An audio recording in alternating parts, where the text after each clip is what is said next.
Welcome back to my channel Nitisha. আশা করি সবাই খুব ভালো আছো। আজকে তোমাদের সাথে শেয়ার করবো একটা কালারফুল রেসিপি, যেটা বেবিদের ভীষণই প্রয়োজন আর বেবিরা খেতেও কিন্তু বেশ পছন্দ করে। তো সেই রেসিপিটা হলো পালাং রাইস বা স্পিনাচ রাইস। তো আমরা সবাই জানি পালাঙে থাকে প্রচুর নিউট্রিশনস, যা বেবিদের ভীষণই প্রয়োজন, কিন্তু অনেক বেবিরা কি হয়, পালং শাকটা খেতে চায় না। তো সেই পালং শাকটা কিভাবে খাওয়ানো যেতে পারে তারই একটা রেসিপি তোমাদের সাথে শেয়ার করব। বেবিরা দেখবে খুবই আনন্দ করে খাবে, আর বড়রাও কিন্তু এটা ট্রাই করতে পারো। এটা ভীষণই টেস্টি আর ভীষণ কালারফুল, সেই জন্য বেবিরা আরো বেশি পছন্দ করে এটা খেতে। তো চলো রেসিপিটা তোমাদের সাথে আগে শেয়ার করি। স্পিনাচ রাইস বানানোর জন্য আমার লাগছে টমেটো, অনিয়ন, রসুন, আদা লাগছে অল্প, আর লাগছে জিরে। আর চালটা আমি 10 মিনিট আগে থেকে ভিজিয়ে রেখেছি। আর এই দিকে আমি পালং শাকটাও কিন্তু জলেতে ভিজিয়ে রেখেছি, কারণ এতে অনেক ধুলো ময়লা ছিল। এরপর আমি একটা প্রেসার কুকার নিচ্ছি, তাতে পরিমাণ মতন জল নিয়ে নিয়েছি। আর আমি যে চালটা দেখো খুব সুন্দরভাবে ধুয়ে পরিষ্কার করে নিয়েছি, সেই চালটা দিয়ে একটা সিটি দিলেই ভাত রেডি হবে। নর্মাল যেরকম ভাত হয় সেরকমভাবে তোমরা ভাতটা বানিয়ে নিও। আমি একটা সিটি দিলেই কিন্তু ভাতটা হয়ে যাবে। তারপরে শাকটা আমি খুব সুন্দর করে ধুয়ে জল ঝরিয়ে নিয়েছি আর ছোট ছোট করে কেটে নিচ্ছি। আমি কিন্তু কাঁচা যে শাক সেটাই আমি রেসিপিতে ব্যবহার করব। অনেকে কি করো, শাকটা সিদ্ধ করে নিয়ে জলটা ফেলে দাও, তারপরে রেসিপিতে তোমরা শাকটা ইউজ করো। সেটা না করে এইভাবে করলে কিন্তু সমস্ত পুষ্টিগুণটা শাকটা তোমরা পেয়ে যাবে। জলটা ফেলে দিলে তার মধ্যেই কিন্তু হাফ পুষ্টিগুণ বেরিয়ে যায়। তো এইভাবে তারপরে ব্লেন্ডারে দিয়ে একটা পেস্ট বানিয়ে নেবে। দেখো কত সুন্দর পেস্ট বানিয়েছি। পালং শাকে কিন্তু আছে আয়রন, জিঙ্ক, যা রক্ত বাড়াতে সাহায্য করে, ইমিউনিটি পাওয়ারটাকে বাড়িয়ে তোলে, আর চোখের জন্য তো খুবই উপকারী। তারপরে টমেটো, পেঁয়াজ, আদা, রসুন যা ছিল সেটাও কিন্তু আমি পেস্ট করে নিয়েছি আলাদাভাবে, সেটা তো তোমরা দেখলে।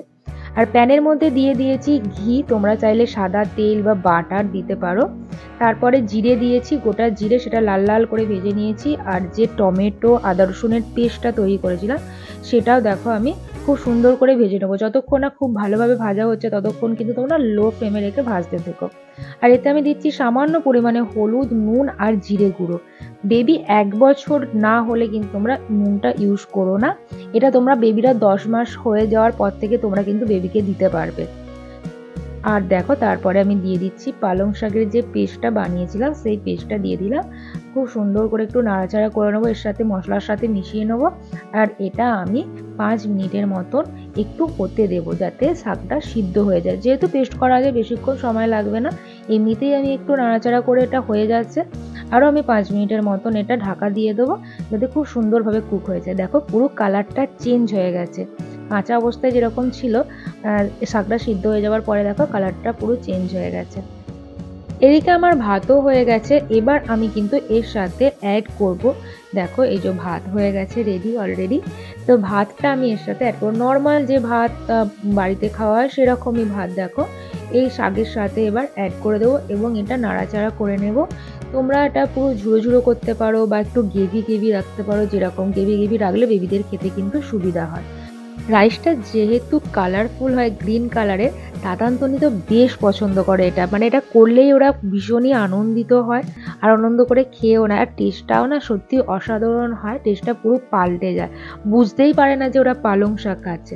তো দেখো আমার রেডি হয়ে গেছে আজকে স্পিনাচ রাইস বা পালং রাইস, একেবারে রেডি হয়ে গেছে। এবার আমি এটা নামিয়ে নেব আর বেবিদেরকে সার্ভ করব।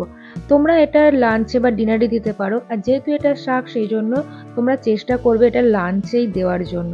তো দেখো কত সুন্দর স্পিনাচ রাইস রেডি হয়ে গেছে।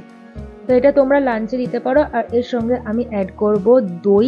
তোমরা জানো আমি আমার বেবিদেরকে প্রত্যেক দিন দই দিয়ে থাকি, তো সেই জন্য আমি ওদেরকে টক দই দেবো। ভিডিওটা এখানে শেষ করছি। তোমাদের কেমন লাগলো অবশ্যই কমেন্ট করে জানিও, ভালো লাগলে লাইক করো, শেয়ার করো। আর যারা যারা এখনো আমার চ্যানেলটা সাবস্ক্রাইব করে প্লিজ সাবস্ক্রাইব করে দিও।